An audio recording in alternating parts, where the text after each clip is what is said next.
Muito bem, chegamos aqui com mais uma entrevista aqui no Jornal Brasil Agora e hoje nós vamos falar de reforma trabalhista, especificamente a reforma que atinge as pessoas que trabalham com aplicativos, né? Aplicativos, transporte por intermédio de aplicativos. Eu estou aqui na linha com a advogada trabalhista Maria Lúcia Benhame. Tudo bem, doutora? Tudo bem, e vocês? Tudo bem, tudo ótimo. Antes de começar o nosso papo, doutora, eu queria conversar com a senhora a respeito do seguinte, e que eu acho que é um assunto que sempre vem à baila. Mais uma vez, mais um governo propõe uma reforma trabalhista, agora prevê 330 mudanças na lei. Isso não gera instabilidade jurídica, doutora? Bom, na realidade, isso que as pessoas estão tratando de uma proposta de reforma trabalhista, ela ainda não é nem um anteprojeto de lei, tá? Ele é um estudo que foi feito pelo Grupo de Altos Estudos Trabalhistas, né? Que se iniciou já tem algum tempo, e que eles foram divididos em quatro grandes, vamos dizer assim, quatro grandes linhas, né? Tanto processual, como direito individual, como a questão do direito sindical. Então, não existe um projeto de lei de reforma trabalhista. Acho que isso é muito importante, porque algumas reportagens que eu tenho visto, eles tratam como como se já tivesse algum projeto andando, entendeu? Então, isso foi um estudo que foi o que o governo, lá em 2019, né, sugeriu que fosse feito um grupo de altos estudos trabalhistas para avaliar o quê? O mercado brasileiro, o mercado de trabalho brasileiro, né? E se haveria modernizações dessas relações trabalhistas, as relações sindicais que poderiam ser feitas. Esse grupo, ele envolve ministro, juiz, desembargador, procurador, economista, advogado, enfim, você tem de vários ramos, né, do que a gente chama de operadores do direito e da economia, tá? E isso se iniciou tanto com conversa com as centrais sindicais, como com as confederações, os sindicatos patronais, tá? As federações, enfim. Então, não é um projeto de lei, não existe nada no Congresso, existe o quê? Foi publicado o resultado desse estudo desses grupos. Se você acessar o relatório que foi publicado e que está no site do Ministério do Trabalho, ele diz o quê? Que as propostas que estão lá, os documentos que estão lá, eles não têm necessariamente concordância, seja parcial, seja total, do Ministério do Trabalho nem do governo federal, tá? Então, assim, não é um projeto de lei e não necessariamente tudo que está escrito lá, tanto o Ministério do Trabalho e Previdência como o governo federal concordam, ok? Não, entendi. Agora, dentro desse contexto, doutora, dessa grande confusão, não é? Confusão não, que a senhora explicou bem. Como é que fica aquele trabalhador que atua no setor dos aplicativos, né? Que possibilita o transporte por aplicativo, seja por encomenda, seja por passageiro. Ele não é jogado numa penumbra sem definição da sua situação? Na realidade, hoje ele já está nessa penumbra, né? O que acontece? Se a gente analisar a situação das relações de trabalho, não só no Brasil, como no mundo, elas sofreram uma grande alteração, né? Durante todos esses últimos anos. Então, o Brasil, como a gente tem uma estrutura, que ela vem de uma estrutura mais antiga, que você tinha o quê? Você tinha a figura do empregado e a figura do autônomo, né? E o autônomo, na legislação trabalhista, inclusive na legislação sindical, né, ele é visto como um patrão. Então, o autônomo, a figura do autônomo para a legislação brasileira trabalhista, ele é visto como não um trabalhador que presta serviço para empresas, mas alguém que tem uma autonomia de atuação. e o empregado, que é o contratado com as regras da CLT. Então, no Brasil, um trabalhador, ou ele é empregado, ou ele não é nada. Não existe meio termo, tá? E nem todas as relações hoje se encaixam dentro de todos os critérios do artigo 3º da CLT. Então, e também, ao mesmo tempo, essas pessoas também não são o autônomo de verdade. Aquele que realmente, por exemplo, quando eu comecei a trabalhar, né? Então, eu era autônoma, era eu e meu pai, a gente tinha um escritório, a gente tocava o escritório, a gente tinha vários clientes, a gente prestava serviços para vários clientes, como hoje eu continuo prestando uma roupagem jurídica, mas você faz o seu trabalho, você faz a sua rotina, você vai desenvolvendo esse trabalho. E justamente no passado, quando você tinha só nessa situação empregado versus autônomo, inclusive o professor Magano, que foi um dos grandes juristas trabalhistas, ele dizia, a diferença do autônomo para o empregado é a intensidade do controle da atividade dele. Hoje, você tem trabalhadores que não se encaixam como empregados, mas também não se encaixam como um autônomo de verdade, né? E aí, esses trabalhadores, que são os chamados os trabalhadores da gig economy, né? Eles são os trabalhadores que, na legislação brasileira, hoje, estão fora de toda e qualquer regulamentação. Então, você não tem regulamentação de um contrato individual e você não sequer tem a possibilidade de ter uma regulamentação em termos coletivo. Por quê? Porque pela nossa estrutura sindical, o sindicato profissional representa empregados com vínculo empregatício vigente e não trabalhador em geral.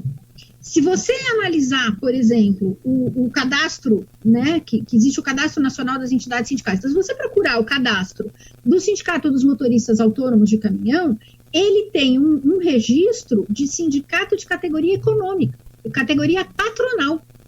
O autônomo, na relação sindical brasileira, ele é categoria patronal, ele não é categoria profissional, entendeu?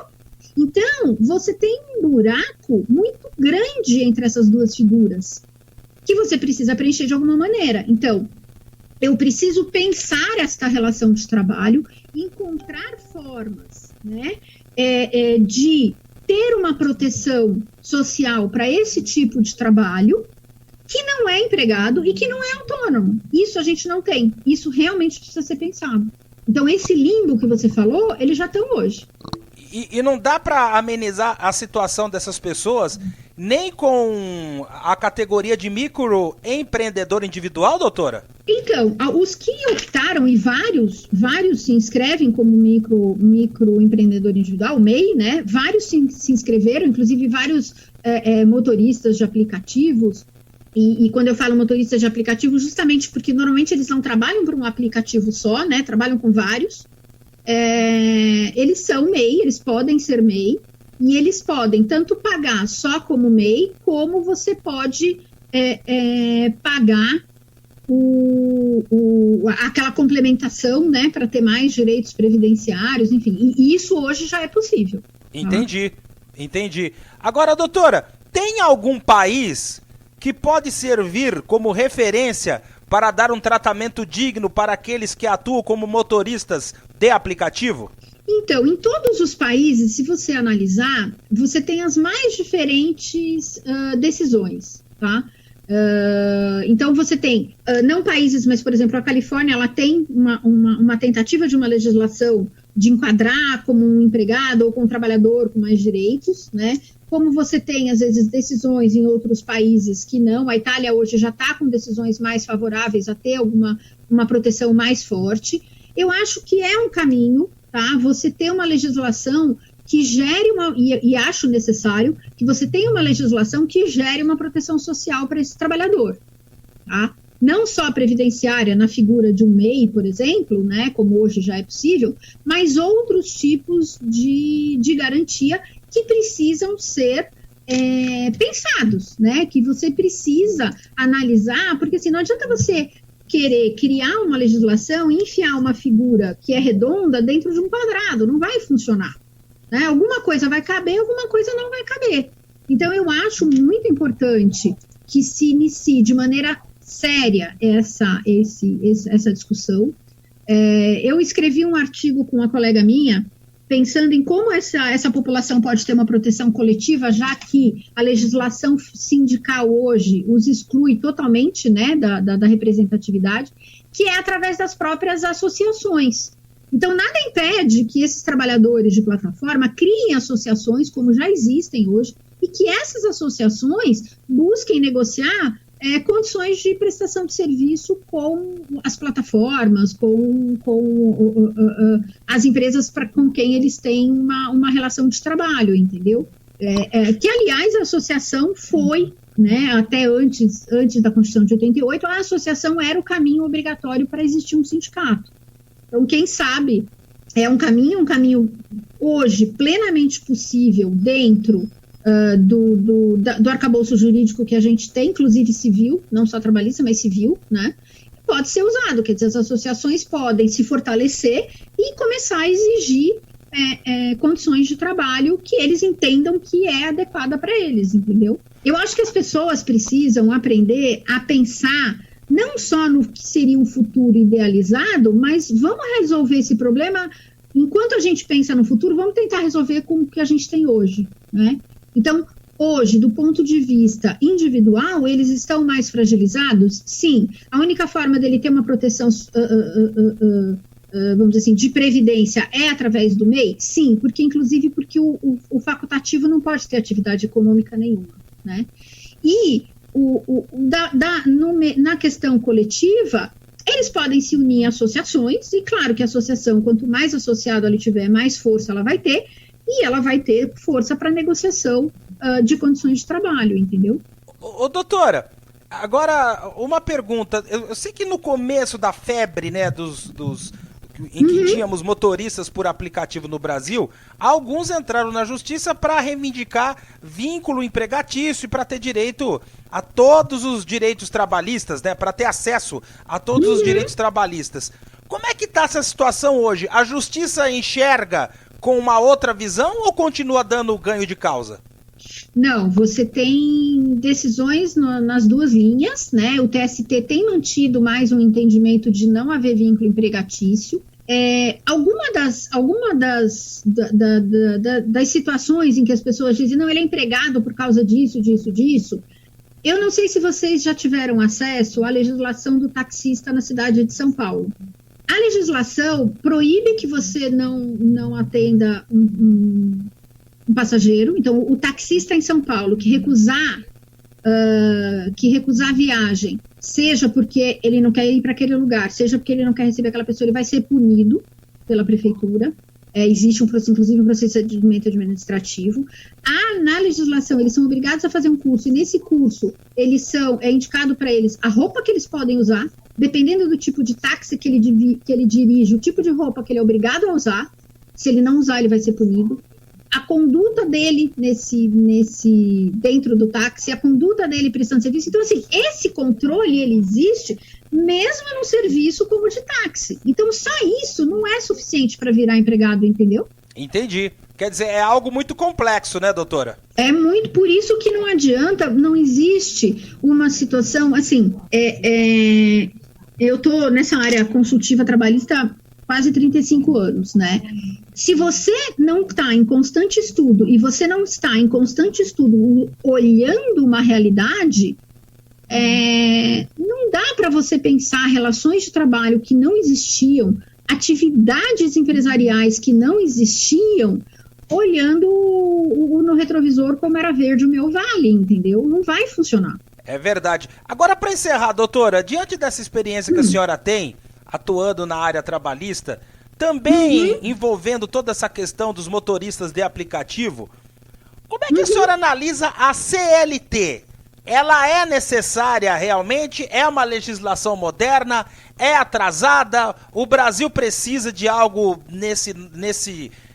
com o texto, com essas características? Como é que a senhora analisa a CLT? Então, eu não acho, muita gente fala assim, a CLT tem 80 anos praticamente, né, vai fazer 80 anos daqui a pouco. Assim, a CLT, ela sofreu muitas alterações, né, Se você entrar no site do Planalto e colocar lá CLT e olhar sem ser o texto compilado, que eles chamam, né, que tem todas as alterações, dá uma olhada tudo que já mudou, né? Tem muita coisa que mudou. Eu acho que a relação de emprego é uma relação que é real hoje e que ela se enquadra para uma relação que, na realidade, no dia a dia, no trato, é uma relação de emprego. O que eu vejo que falta é pensar fora da CLT para situações que realmente estão fora dela, né? Para um trabalho que foi muito tímido na reforma, de se pensar o trabalho intelectual, de se pensar outras formas de trabalho, que se tentou criar a figura do hipersuficiente, mas eu acho que, no meu entendimento, né, ele não é suficiente para determinadas realidades. A CLT, ela é muito adequada ainda para uma relação muito tradicional, em que você tem o empresário com todo o arcabouço de meios de produção, de matéria-prima, então ele realmente só dá aquele trabalho. Imagina uma situação de um trabalhador de TI, por exemplo, né, em que, se ele sair, a empresa perde o contrato. Então, as pessoas ficam muito assim, o poder do empresário. Em algumas situações, o poder é de quem tem o conhecimento. E nem sempre quem é o empresário é o que tem o conhecimento, entendeu? Isso a gente precisa pensar. Como essa relação de trabalho se desenvolve? Ela é tão assim, que alguém é tão controlador que a outra pessoa não é? Anos atrás, para você ter uma ideia, eu tinha todo o sistema do escritório na plataforma Linux. Precisei sair por causa do PJE, que não funciona em Linux, que é software gratuito, né? Mas eu tinha um técnico que cuidava de tudo, porque o Linux, quem é amador, não consegue mexer. E ele trabalhava numa empresa que a gente tinha um contrato. Ele saiu dessa empresa, a empresa não tinha mais ninguém que cuidava de Linux. O que aconteceu? Eu saí dessa empresa e fui procurar outra. Então, quem tinha o poder? Quem tinha o conhecimento? Isso você precisa pensar. É uma relação de trabalho diferente. Hoje é pensar isto sem preconceitos, porque sempre você fala trabalhador de plataforma, motorista, mas se você olhar, tem plataforma para tudo hoje em dia. Tem plataforma, inclusive, que o trabalhador sincero, o prestador de serviço, ele paga uma taxa anual, né? E ele tem vamos dizer assim, entre aspas, quase um classificado online. Você tem de tudo, você tem manicure, você tem prestador de serviço doméstico, você tem de tudo. Então, vamos analisar isso com cuidado, vamos realmente verificar o que acontece no dia a dia e não tentar encaixar coisas que não cabem numa caixa quadrada porque são redondas. E pensar uma realidade que atenda essa realidade redonda, entendeu? Nós conversamos aqui no Jornal Brasil Agora com a advogada especialista em legislação trabalhista, a doutora Maria Lúcia Benhame. Ela esteve falando conosco aqui a respeito da situação dos motoristas de aplicativo diante dessas propostas formuladas pelo governo federal. Doutora, muito obrigado pela sua participação, pelos seus esclarecimentos, pelos seus conceitos transmitidos aqui no Jornal Brasil Agora. Esperamos a senhora em outra oportunidade. Tá bom, obrigada a você, convite.